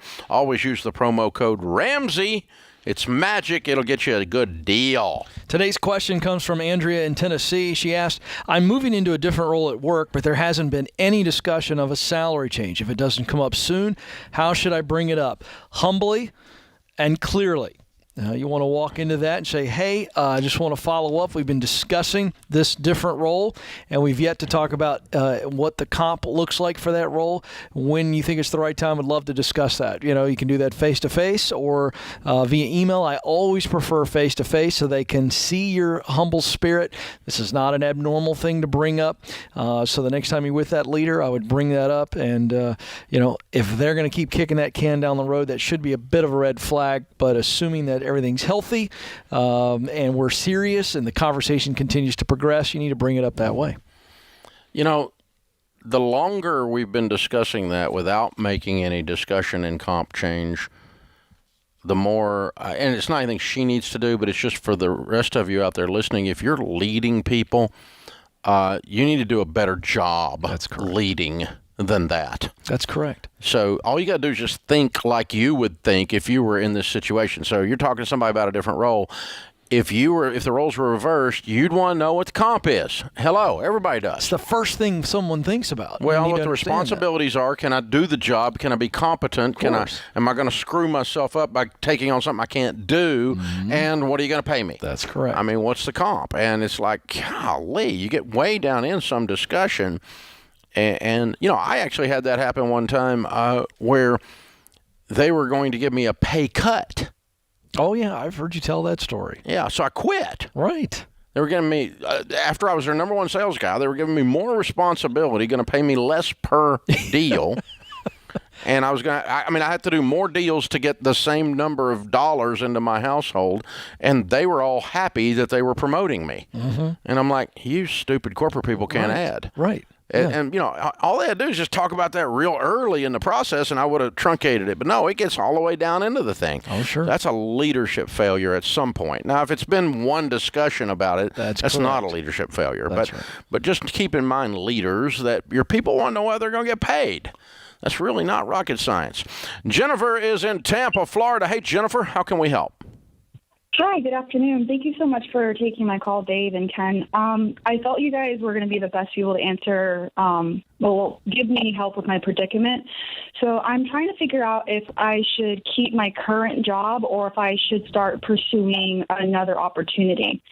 So a little bit about my situation is I currently work for a non-for-profit. So the work that I do is really good as far as giving back to the community, but the pay is pretty low compared to what I got paid in the past, but there's no benefits, but a lot of flexibility versus finding a job at the hospital, which does pay more, but it's a lot more rigid, but it also has benefits and could be a little stressful. So I kind of wanted to get your guys' take on that. Well, I got to tell you, when somebody calls the Ken Coleman Show, I never make the conversation about compensation and benefits because that eventually wears off. It always feels good when we get an opportunity. It feels good. Somebody wants me. And when there's more compensation, that feels good. When there's benefits, that feels good. But right now, you're talking about how the nonprofit job, you've already given us a little bit of a clue that the values line up, that you're doing work that's creating a result that matters deeply to you, but it's low pay, but I have flexibility. So this is all these extrinsic motivators that you're mentioning. These are like outward things. I want to know, where do you want to end up? Do you want to continue to do the work you're doing that is aligned with this nonprofit, or do you want to get into healthcare and work in the hospital? Take the money out of it for a second. What do you want to do? 10 years from today. I'm so sorry. So the end goal is ultimately I want to go back to school to be a dietitian. So regardless, I am going to be doing a career change. The reason why I was considering the hospital is because after you get your master's, you have to do an internship at a hospital regardless. So I figured that if I put my foot in the door, yes, ma'am, it'll allow me the opportunity. Plus, after 6 months, they start paying for your tuition. Ding, ding, ding. So, Jennifer, 6 months. This is a no-brainer. This is a no-brainer. Here's why. You need more money. Both are temporary. Everything's temporary, and you're going to go back to school to be a dietitian, so this gives you the money you need to cash flow your school. More money I make, I'm saving and I'm cash flowing school to be the dietitian. Secondly, they start paying for things. You start getting in the door in the hospital, so when it comes time to get out of school and get that experience, this is a no-brainer. Take the hospital gig. Don't even think twice about it. It's the right move. It gets you to where you want to go. That's right. Which is to become a dietitian. It pays for the school, it gives you the internship, and it gives you more money in the process. And, a little bit of stress. But that's part of the price you're paying to get all this other free stuff for a short period of time. 10 years from today, the likelihood is you're not working in either one of these if you live your dream goal, right? Yeah, that makes sense. So let's take the shortest path and the least expensive path. Sorry about that. How do you guys handle stress? Because I've never been the greatest at handling stress. Let's define that, because everybody's definition of stress is very personal. What are you worried about in this hospital job? You've heard something, or you've created something that may not be based on fact. Let's break that down. What is the stress you're worried about? So me as a person, I'm a very big free spirit. So I worked for corporate America for many years, and I felt like I was just draining my soul away, which is kind of why I decided to go a different route and try the non-for-profit. And I felt like I was giving back to the community, which I am. So you felt stuck, though. Yeah, that's true. You're not stuck now. You're on a plan. Yeah, the stress is the rigidity. You said the word rigid early on in the phone call. And so you're worried about the rigid schedule. You also mentioned what you love most about this nonprofit is the flexibility. You're going to have to get over this. I'm just going to be really honest with you and say that there is a great line from one of my favorite movies that says the father's talking to the son. He says, you do what you have to do so you can do what you want to do. And this is the price of admission. You want to lose weight, you're going to have to exercise and eat healthy. If you want to put on muscle, you got to get to the gym and you got to really work out. And it's going to be hard. So this is part of the deal. I'm not hearing anything that to me is considered really stressful. Here's what's interesting that you should kind of think through. Looking at this from the outside, looking in from our perspective, you're going to sign up for dietitian school, which is really rigid. You have to go to the freaking class and pass the dadgum test, or you don't become a dietitian. And if you don't show up for class, that counts against you. That's very rigid. But that did not stress you a bit. That makes sense. The reason it didn't stress you is it was taking you towards your goal, and you knew it wasn't permanent. Gotcha. Okay. Am I wrong? No, you're not. Okay. And so just look at the nursing job as the same way. It's not permanent, or the hospital job is the same way. It's not permanent. It's getting you to your goal. It's a temporary thing. And as Ken said, it is the price of admission. It's the price you pay to get there. So well done. Well done. Thank you for letting us talk that through with you. That was an honor. The future's I think you're going to be a big deal. Yeah. I think you're really going to, 5 years from today, you're going to be sitting in a really, really good place. Something, Jennifer, I want you to hear, and other people that are in her boat, when you're paying the price, you got on those tough days where you feel like I'm in the slog and I'm not doing it, you better start to envision some people in the future that you may save their life or their health because of the work you're going to do. You better start to look to the future. I'm doing this now. That's not fun. That's very rigid, so that I can give dietary advice and maybe prolong someone's life, maybe save their life. Absolutely. The number one disease in America is big obesity. Picture. Big we picture. need dietitians. So no question. Well done. That's very cool. Listen, there's a difference in stress and just being tired. That's right. I get fatigued a lot. Sure. I don't have a lot of stress. Because if I don't like what I'm doing, I just change it. So it's fairly easy. It's a wonderful thing. And the good news is, guess what? All of you have that same opportunity. That puts the Ramsey Show this hour in the books.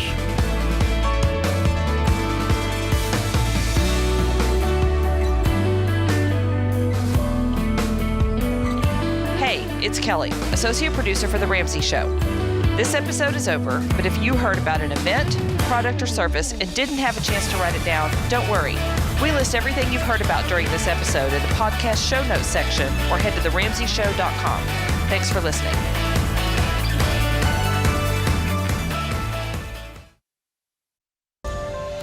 This is The Ramsey Show. You can be intentional about your character. You can have money and a career. You are the hero in your story.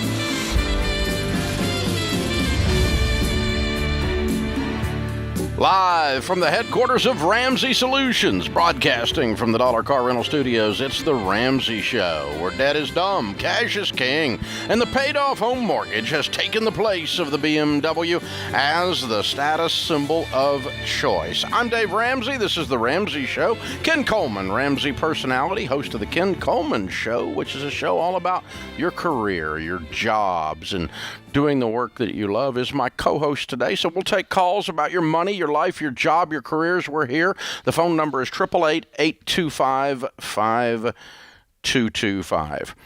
So guys, over the last 13 or 14 months, even pre-pandemic, we have been planning the largest tech project that this company has ever worked on.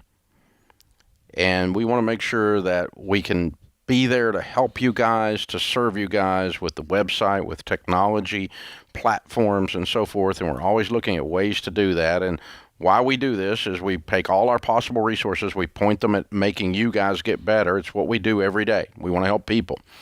And like I said, over the past 14 months, our team has been really working hard. And I'm telling you, hundreds of people with thousands of man hours, tens of thousands of man hours, have been working on this to make it easier for you guys to find great content, tools to help you, products to help you, services to help you get connected to other people in the financial world that can serve you and take you, make sure you get the best possible deal on things, improve every aspect of your life. And it launched today. We've done the conversion from DaveRamsey.com to RamseySolutions.com. And again, that involved tens of thousands of man hours. There was over 10,000 links that had to be done. There was 2,000 blogs that had to be reset. There were hundreds and hundreds and hundreds of pages that had to be reworked and set to make this, when we flipped the switch last night to RamseySolutions.com. It's slick. It is working.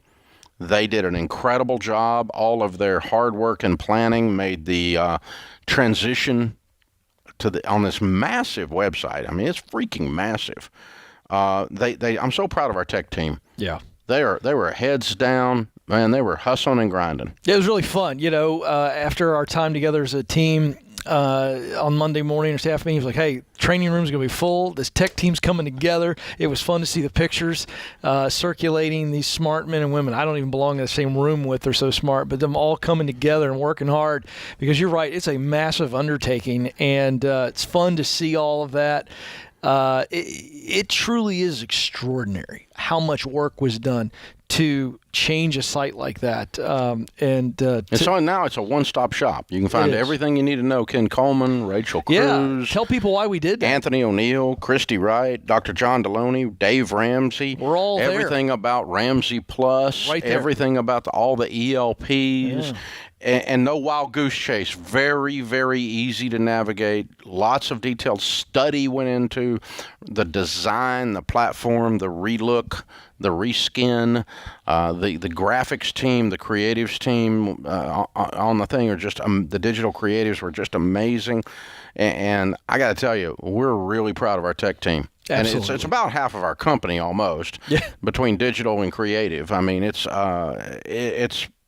hundreds and hundreds of people here at all levels of expertise, from entry level to extreme senior programmers. And so go check it out. Check it out for us. Go to RamseySolutions.com. Surf around a little bit. No salesman will call. Nobody will bother you. We're not going to force you to do anything. But go see how much easier it is to find what you need to go win with money, to do what it takes for you to do what you're supposed to do. So you're going to hear us from this day forward referring to RamseySolutions.com and not DaveRamsey.com, because it's a whole lot bigger deal around here than just Dave Ramsey these days. Thank goodness. That was a fairly limiting factor.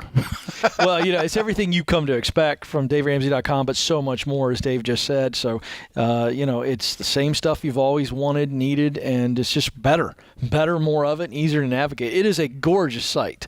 On top of just functional, great-looking site, super easy to navigate. So spread the word. RamseySolutions.com. Robert is in Baton Rouge. Hey, Robert, welcome to the Ramsey Show. How can we help? Hello, gentlemen. Thank you for having me on. Sure. What's up? My wife and I are 2010 FPU graduates. We're living the dream. Thank you, by the way.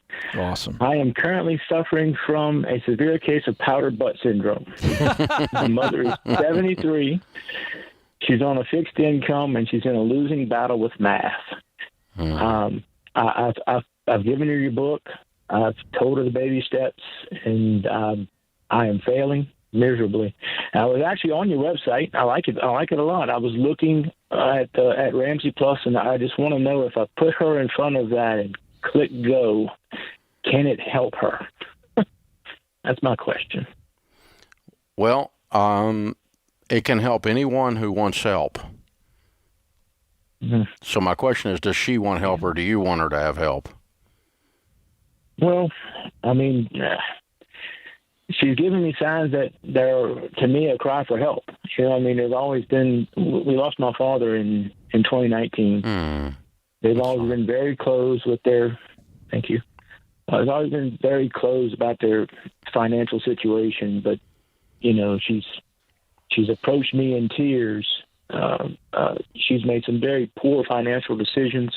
So is a lot of her hesitation just shame? Possibly. Yeah. Very, very possibly. She. It was for me when I did stupid stuff, by the way. My biggest thing was I just felt stupid. I felt ashamed. And I didn't want to tell anybody how stupid I was. I just wish she had gotten some advice before doing the... Yeah, but she's there now, and she just feels bad. Right. Yeah. And your dad's gone. And so, she's not even got anybody left to blame it on. She got to blame it on herself now. She's stuck. Yeah, we can help her. I think she's more ready than she's able to verbalize. And we'll give it to her. We always take care of widows. We're Christians. And so, she's got Ramsey Plus for a year on us. Thank you, Dave. And that'll put her into Financial Peace University. Does she use a smartphone? She has a smartphone, and I actually bought her a computer. Does she use a smartphone? Yes, sir. Okay. So, you help her download the Every Dollar app, and let's get the budget system going on the online. There's lots of 73-year-olds doing this stuff, and it'll give her a sense of peace to the extent she has a sense of control. I don't hear this woman being obstinate. I hear her being scared and ashamed. And I think that you've acknowledged that it's a cry for help. Acknowledge it with her and say, Mom, I'm going to walk through this with you. It's still scary. Talk about the times that you did some stupid stuff, Robert. Yeah. So she doesn't feel alone in it. And hold on, Kelly will pick up. We'll get her signed up as our gift.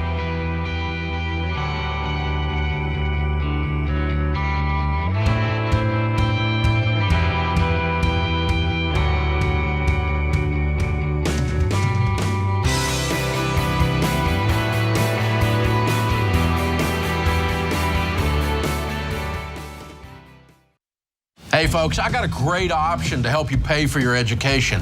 The Army National Guard. The Army National Guard believes you are the next greatest generation because you have proven that even in adversity, that you have what it takes to succeed. That's why they offer benefits like tuition assistance, career training, and a paycheck to help you avoid debt. No matter what your goals are, the Army National Guard can help you get there. Visit NationalGuard.com to find out more.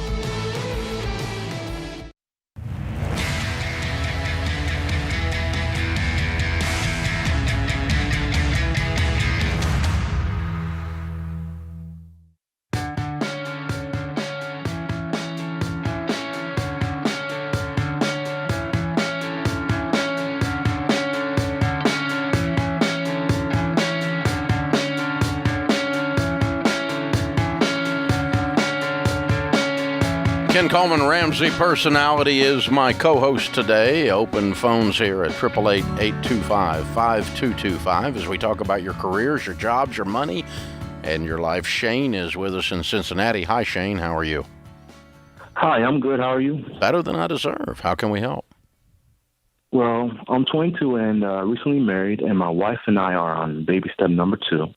And we're wondering if we should use the money that we have saved to buy a rental property to like beef up our annual income and attack the debt then, or to use the money that we have saved now and just go all in right now. How much money do you have saved, Shane? About $16,000. Okay. No. Under no circumstances. You want to know why? Yes. You put $15,000 on a rental property, you're not going to make any money. By the time you pay the payment after the rent and you have expenses, you're going to lose money every month. You don't have enough equity in the property to actually freak and create a cash flow. It's an illusion, dude. You need to stay away from get-rich-quick channels on YouTube. Okay.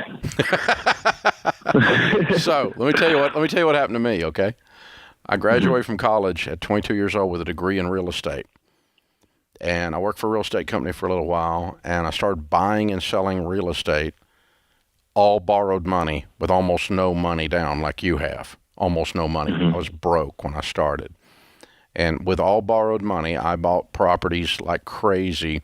And by the time I was 26, I had $4 million worth with a little over $1 million net worth, and I was making $200,000 a year doing flips and then rentals. I grew a portfolio, but I had almost no money and a lot of real estate.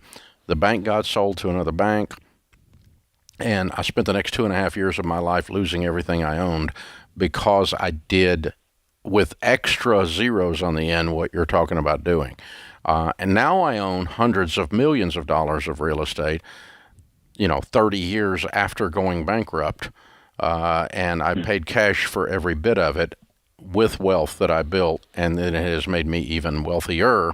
Real estate is something to make you wealthier. It is not something to put $15,000 down and make a monthly income on.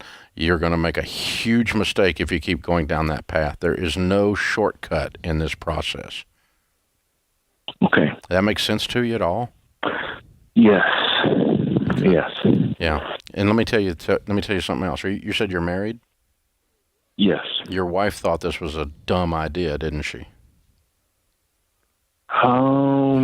Actually, she's the one that thought of it. Oh! Hello. Okay, I'm sorry. I threw her under the bus. All right. I'm a little shocked. Okay. Well, here's the thing. Here's what happens in our culture. And it happened to me. And the way we grow up, and see if this sounds right to you, if you grow up without money, which I grew up without money, and I'm kind of thinking you did, Shane, okay? Okay. We're looking at these people with money, and they all seem to have real estate. And so we think then the connection that we make in our brains, because we don't know any better, because we didn't grow up around wealth, is that real estate is what made them wealthy. And actually, the data that we have on millionaires says that very few people become millionaires with real estate. Now, here's what they do. They do buy a lot of real estate as they become wealthy, and it makes them wealthier. But very few people start from broke, doing real estate deals, become wealthy, and retain the wealth, because they usually have so much debt that there's actually no cash flow, lots of risk, and one little hiccup, one little COVID gets loose, and and you get all kinds of problems, and you'll end up in a worse situation. And so there's quite a movement happening among people your age, Shane, that says real estate is the way to get rich. Starting your own business is the way to get rich. When in reality, you can start your own business if you want. You spend a few dollars and make a bunch of dollars if you want, with a lot of hustle. But real estate, usually you should buy later on in your wealth building process, and it accelerates the wealth you've already built. But very, very few people statistically become wealthy from nothing, starting with and only using real estate to do it. Does that make sense, Ken? It makes total sense. Shane, here's the deal. Young married couple, I would be working a lot of more extra hours. You want more income? Get a better job or work another job. And that increased income gets you through baby step 2 faster. You move into baby step 3. And now all of a sudden you get to a point, if you walk the baby steps out, you guys could be there and you could be saving up money, then buy your first house You easily cash. could have your house paid for and buy your first rental by the time you're 30 in cash, if you just start walking these baby steps and working your way out. Hold on, I'm going to send you a copy of the book, The Total Money Makeover, and show you what we're talking about. You read it, and then you decide for yourself. Chris is in New York City. Hi, Chris. How can Ken and I help? Hi, Dave. Thanks for taking my call. Always appreciate it. I've been a long-time watcher of yours. Well, thank you. I've been watching you since I've been about 17, 18. But my question is, how do I set myself up for a better future? Currently, I'm a college dropout. I work part-time jobs. I make under $30,000 a year. And coming up soon, I have to help out with rent because my family's finances aren't really the best. I'm basically the only breadwinner. How old are you? And I'm 20. Okay. And you're the only breadwinner. Like you live with your mom and dad, you're going to be supporting them and you're 20? I live with my mom and my grandmother. My mom is currently on disability. She hasn't worked for the past couple of years, and I'm the only one that works.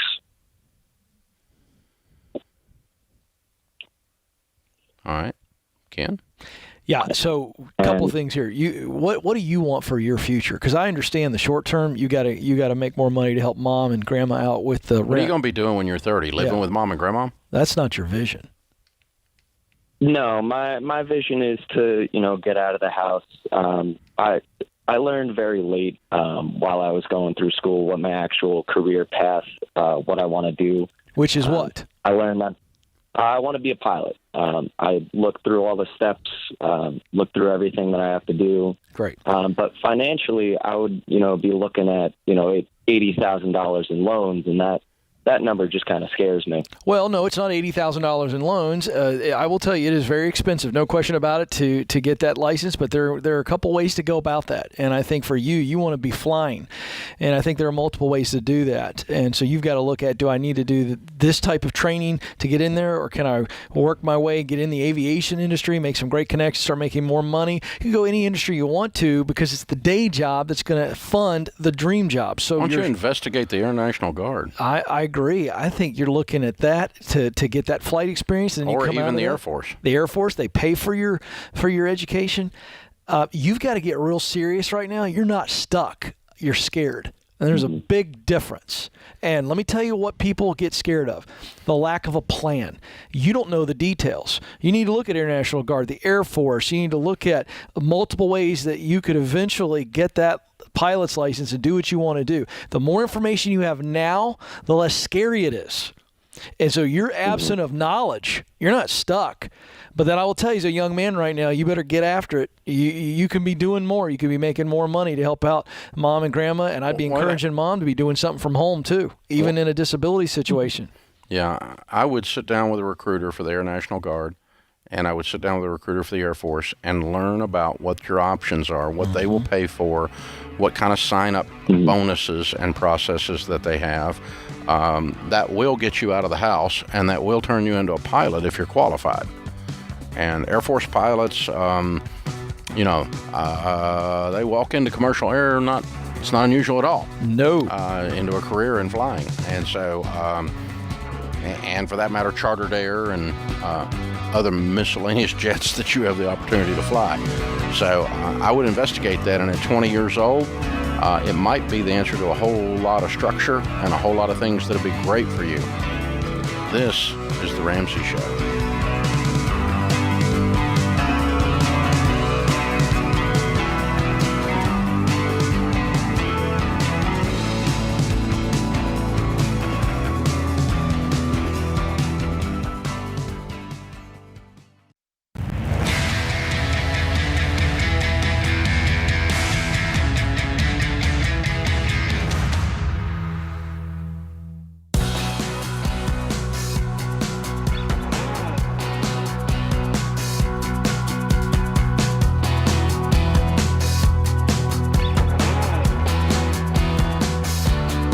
Ken Coleman, Ramsey Personality, is my co-host today. Zach is on the line in Fort Worth, Texas, and my screen says you're debt-free, Zach. Congratulations. Thank you so much. Well done, well done. How much have you paid off? $38,670 in 21 months. Phenomenal. And your range of income during that time? $55,000 to $65,000. Cool. What do you do for a living? I am a teacher and coach. Oh, wow. Well, thank you. We're doing our teacher appreciation giveaway right now at RamseySolutions.com. So you need to sign up for that, man. We're going to give away $5,000 to say thank you to some teacher. So it's well done, man. Great. So, hey, so what kind of debt was the $39,000? It was all student loans. Okay, cool. How old are you? I am actually turned 26 today. Today's my birthday. Okay, cool. So you got out of school, and 21 months ago something happened and lit you up to knock this out fast. What happened, Coach? Well, I had just graduated, and my parents paid for me to go to FPU. And me and one of my best friends from high school, who's one of my groomsmen in my wedding that I have in 18 days as well, we went through the class together. And I had just gotten my first paycheck with a comma in it and was excited. And so I had all this money that I had never made before, and I needed a plan. I'd always been a saver. My dad taught me from a young age to save 10% of everything that I ever made, and that's exactly what I had done. And it gave me a game plan, and I'm greatly, greatly appreciative of you and your course and how it helped me get myself out of debt, and it has really set me up for my future with my future wife. I'm really excited about it. Very cool. Well, congratulations, man. Debt-free and getting married in 18 days. Life's pretty good. Sir. So where's the fiance on all this subject? Well, the fiance is actually, she became debt-free about a year ago. Wow. And so we are getting married. I'm 26. She just turned 25. And getting married, and neither one of us have any debt. We're already through baby step 3 with our 6-month emergency fund, and we have a pretty good-sized down payment on a house for when we get one. Wow. Well done, man. Touchdown. I love it, baby. That's awesome. Very, very cool. So mom and dad give you the course when you come out of college and go, okay, now get this student loan cleaned up. How was it you didn't? Sir. I mean, a lot of people might have bowed up and said, I'll do whatever I want to do. Why did you believe that you should do that? Well, I always believed that I could do things that nobody else could. And I knew so many people who were paying off student loans 10, 15, 20 years down the road. And I did not want to do that. I actually listened to one of your podcasts. It was a couple years ago. And you had said that you were going over the top 5 professions that end up everyday millionaires. And teachers are one of those top 5. Yep. And I thought, if they can do it, I can do it. And I take pride in doing something that people say is impossible. And that's exactly what I'm going to do. I'm planning on becoming an everyday millionaire, everyday multimillionaire, and being a teacher all the same. Wow. I don't think there's any question you're going to do that. I agree with that. What'd you do to increase your income by $10,000? I took up coaching. So I started off, and I wasn't a coach, and I'm now coaching 3 sports. I coach football, powerlifting, and track and field. And actually, as soon as I get off the phone, I'm headed to a track meet tonight. Nice. Wow. Well, congratulations. So obviously, mom and dad were big cheerleaders. The fiance was a big cheerleader. Who else? I have coworkers that listen to you, and I have multiple friends that have actually led your FPU class themselves. And I've been keeping them updated with what I've been doing. I was keeping them updated that I'd be on the show today, and everybody's super excited for me. And I've had people, I posted on Facebook that I was debt free, and they were very excited. I had messages coming in, how in the world did you do it? And the number one thing I told them was the budget, and I gave them the Every Dollar app. The Every Dollar app has been a great, great tool in staying on track and sacrificing things that a lot of my friends were doing. We don't go out to eat very much. We don't go to the movies. We don't go on a whole lot of trips. We stick to the budget, and that's the plan. And it's really easy to do. How does it feel now that you did it? it feels like a huge weight off my shoulders. I can look forward to the future. I can look forward to getting a house with my almost wife and having kids and being able to help them with college and help pay for their college and give them a life that I've always wanted to give them. I actually wrote one of my college entrance essays was about a long-term goal, and I wrote about the long-term goal about being a good dad. And this is my first step on being a good dad, being financially stable and being able to provide for them. That's so good. Zach, you said something earlier about the coworkers. I thought that was so beautiful. Talk to people that are listening right now about the importance of community, people that are like-minded on this journey and that they can encourage you when everybody else is still going out to eat and going to the movies. And what is the effect that it has on a person when they've got community?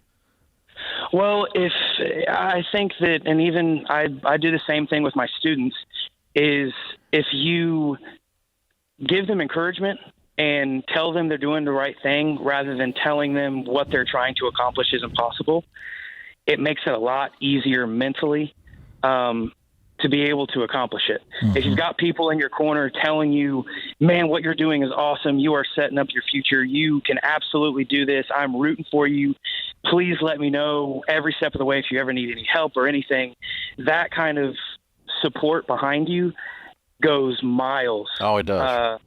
And it was really awesome to have. Yeah, have a lot of positive peer pressure around you instead of people telling you all the time you can't be done. Mm-hmm. Exactly. Yeah.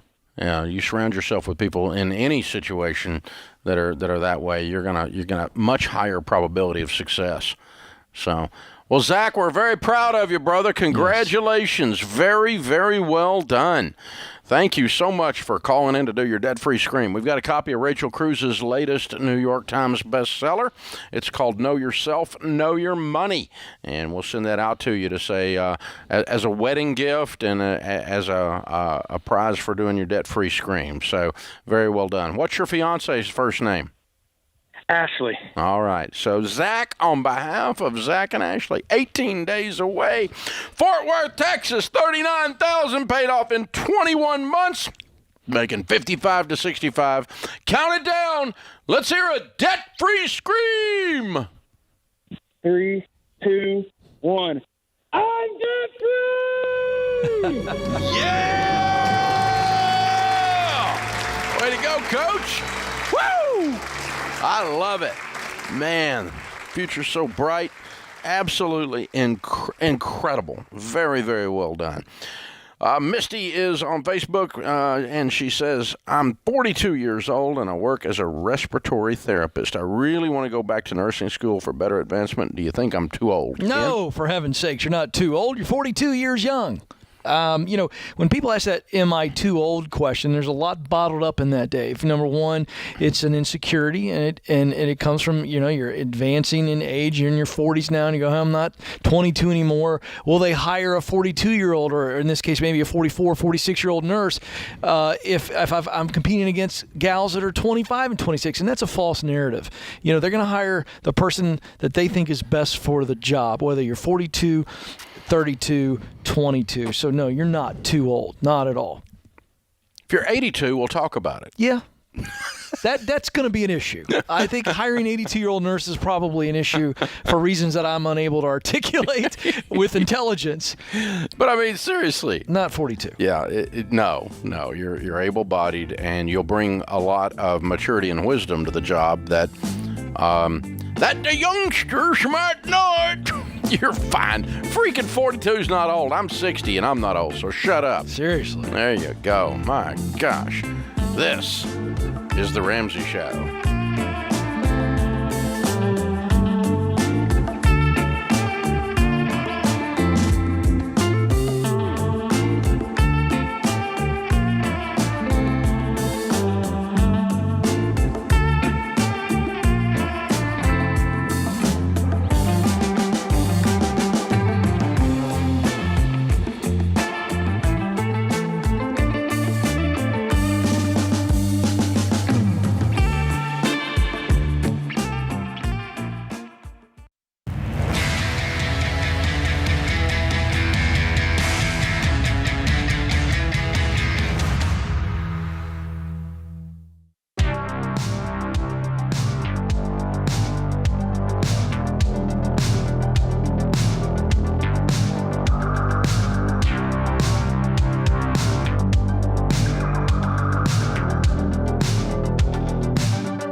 Scripture of the day, Jeremiah 17:7. But blessed is the one who trusts in the Lord, whose confidence is in him.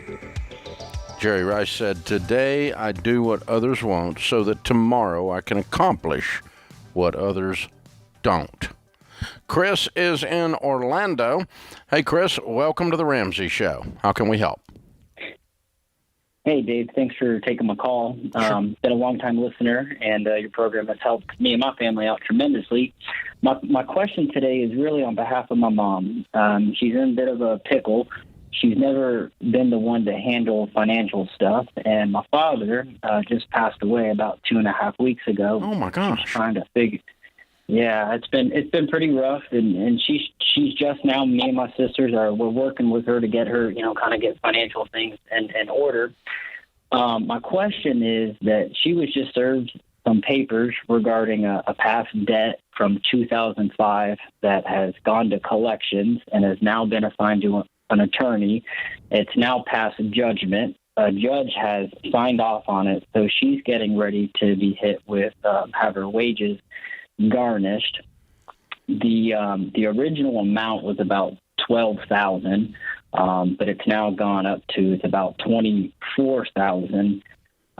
So my mom contacted them today, and I kind of coached her through, don't give out any information, no checking account, none of that. Just let them know that you're just asking questions and that you received the paperwork. And I know that we'd like to try to find some way to settle, but their first offer was about $21,000, which my mom doesn't have.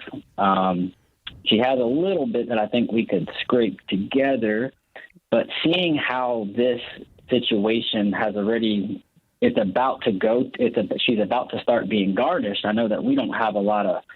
Who said she's about to be garnished? So my mom lives about 2 hours away from me, and my sister took pictures of all the documents. She sent them to me, and so I have the court orders in front of me. In fact, my mom thought it was. She thought that they could have been fake. They went to the clerk of the court. They verified all the documents, and the paperwork that she's been given is saying that she has, X amount of days to file a response if she's going to claim exemption on the garnishment. Based on the available options, I don't believe she will qualify for an exemption. Does she live in Florida? Yes. Okay. And how old is she? 66. And what kind of money does she have? She's still working. She makes about $30,000 a year. I do believe that you said she could scrape together some money, and it was a little bit, and you guys could help, and it was a little bit. What's the total? I don't know exactly what we could put together just yet, because with my dad passing, she's a renter. She's not going to be renewing her lease, and so we're going to be looking at trying to downsize to save her as much as possible. So there's going to be a move happening, but I do think that we could probably get, between maybe $5,000 and $10,000 put together between what she has and what me and my sisters could throw in. I'm going to go down and spend some time with her next week. I just didn't know if you had any advice in terms of if this does go to garnishment, which it looks like the judge has signed off on it. It's been verified by the clerk of the court. Yeah. Unless she files an exemption, she's going to be garnished. So we don't have a lot of, we don't have a dog in the What does she, just saying, what does she do? What's her job? She works for a hospital on the front end staff. She's a receptionist. She helps out in the child care. Mm-hmm. She's been with them for years. And okay, so here's what I want you to try first, and you'll need to jump online and pull a form or just make up one giving you permission to discuss her account. And have her sign it, and your name and her social security number and everything on it, that you can fax to this attorney. And then you get on the phone with this attorney, and here's how it sounds, all right? You need to remember this attorney is not this is not Matlock. This is not some real big attorney. This is a collections attorney, and your mother's account is one of 10,000 accounts that they're working right now. She's a widget in a factory. There's no emotion. There's no big drama. There's no big anything going on here. Okay? And so they just want some money. That's all they want, and they have no soul at all when you're talking to them. All right? And here's what you're going to say. My mom is 66. My dad passed away 2.5 weeks ago. She makes only $30,000 a year. So let me tell you what you folks are going to get. 0. Because I'm taking her straight to the bankruptcy attorney, and we're going to file a Chapter 7, and you're going to get nothing.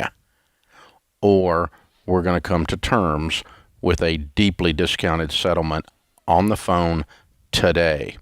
If you screw with me, I'm leaving with my mother in 5 minutes to visit the bankruptcy attorney. Chapter 7, you're going to get 0. Don't screw with me. I've got $6,000. You need to take it because it's all you're going to get from this broke little widow. Don't screw with me. Chapter 7. Yeah. Chapter 7 bankruptcy is a traditional bankruptcy in which all unsecured creditors get 0. You're not going to file a Chapter 7. You're bluffing. Okay. But get all up in their face and explain to them this is a 66-year-old widow. It's my mother.